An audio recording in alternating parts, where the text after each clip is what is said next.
Pero sinerch naman namin, hindi naman siya like too risky. Parang iniiwasan kasi malaki daw yung blood vessel, something like that. So let's see kung anong sabihin. Kasi chinat na namin yung vet. Pero dahil sinin lang talaga.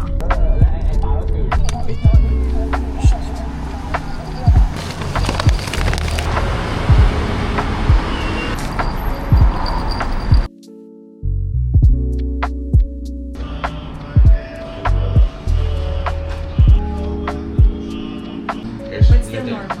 Hematoclist. Okay, yeah, that's good. Surgery will take place tomorrow. Okay. I can take a video of that. Thank you so much. One more. Beats and also the toy. Oh. Thank you so much.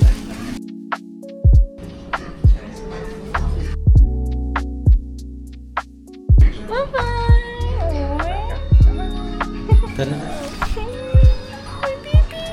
So, ayun na. Tutuloy na ang kanyang surgery. Oh my God, 10 days din yun. Mag-update rin sa amin si Doc. We make sure na kailangan mag-update siya, Doc. So, hopefully, maging successful naman ang operation or surgery ni Sophie. I believe naman na yes. Pero we're just nervous system. Ay, kasama ko, may dalang antena. Thank you, Latsaway. Dito kami madalas tumambay. 65 baht ครับ 10 บาทใช่ไหม 5 บาทแบบนี้นะคะ Ay, hindi yung ano. Ano ba? Yung ganyan. Sa box. ต้นแบบนี้ ใช่ครับ